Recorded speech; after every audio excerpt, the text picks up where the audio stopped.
भगवान श्री कृष्ण जी कहते हैं कि हमें किसी से भी अंधा प्यार नहीं करना चाहिए। हमारा किसी के प्रति अंधा प्यार हमें कभी भी आगे बढ़ने नहीं देता।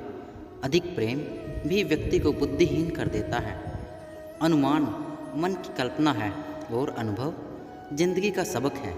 सच्ची खुशी तभी होती है जब आपकी सोच, कथन और कर्म में समानता हो। अपने सबसे खास से धोखा खाने के बाद लोग चाह कर भी किसी पर संपूर्ण प्रतिशत भरोसा नहीं कर पाते। यही सत्य है। मनुष्य का जीवन केवल उसके कर्मों पर चलता है। जैसा कर्म होता है वैसा उसका जीवन होता है। जैसे तेल समाप्त हो जाने पर दीपक बुझ जाता है, उसी प्रकार कर्म के क्षीण हो जाने पर भाग्य भी नष्ट हो जाता है।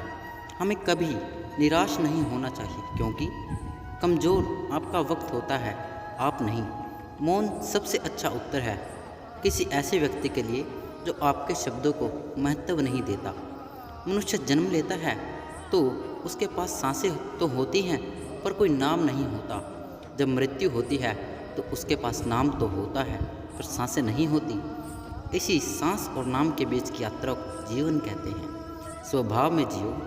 किसी के प्रति मन में क्रोध लिए रहने की अपेक्षा उसे तुरंत प्रकट कर देना अधिक अच्छा है। जैसे क्षण भर में जल जाना देर तक सुलगने से अधिक अच्छा है। इंसान चाहे जितना भी खुद को व्यस्त रख ले, जिससे वो प्रेम करता है उसकी यादों से नहीं बच सकता। समय कभी नहीं रुकता। आज यदि बुरा चल रहा है तो कल अवश्य अच्छा आएगा। हमारी आस्था की परीक्षा तब होती है जब हम जो चाहें वो न मिले और फिर भी हमारे दिल से प्रभु के लिए शुक्रिया ही निकले। दया होनी चाहिए, कमजोरी नहीं। ज्ञान होना चाहिए, अहंकार नहीं। कोई कुछ भी बोले, स्वयं को शांत रखो। धूप कितनी ही तेज हो, समुद्र सूखा नहीं करते।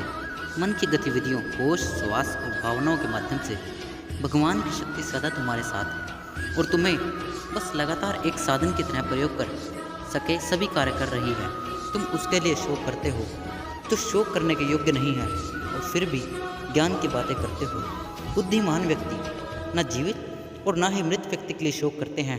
तुम अपनी पीड़ा के लिए संसार को दोष मत दो, अपने मन को समझाओ। तुम्हारे मन का परिवर्तन ही तुम्हारे दुखों का अंत है। अगर तुम अपना कल्याण करना चाहते हो तो सभी तरह के उपदेशों, सभी धर्मों को छोड़कर मेरी शरण में आ जाओ। मैं तुम्हें मुक्ति प्रदान सुख दुख का आना जाना, सर्दी गर्मी के आने जाने के जैसा ही है, इसलिए इन्हें सहन करना सीखना ही उचित है। धर्म चाहे जो भी हो, अच्छे इंसान बनो। हिसाब हमारे कर्म का होगा। धर्म का तुम्हारा मोहग्रस्त होकर अपने कर्तव्य पथ से हट जाना मूर्खता है, क्योंकि इससे ना तो तुम्हें स्वर्ग की प्राप्ति होगी और ना ही तुम्हारी कीर्ति बढ़ेगी। बुरा वक्त आपको जिंदगी के उन सच से सामना करवाता है जिनका आपने अपने अच्छे वक्त में कभी ख्याल भी नहीं किया होता है। हम दुनिया से कभी शांति नहीं पा सकते जब तक हम खुद अंदर से शांत न हों।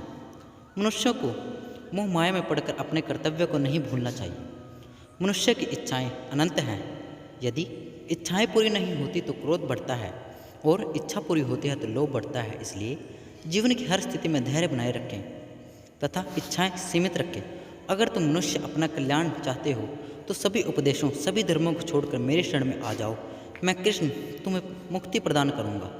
कर्मयोगी अपने मन और बुद्धि की शुद्धि के लिए ही अपने शरीर, मन, बुद्धि और इंद्रियों के साथ आसक्ति रहित होकर कर्म करते हैं। हे अर्जुन, मैं सर्वज्ञ हूँ। मैं इस सृष्टि का रचनाकार हूँ। मैं भूत, वर्तमान और भविष्य के सभी प्राणियों को तथा उनके विचारों को जानता हूँ, किंतु वास्तविकता में कोई नहीं जानता है, ना ही।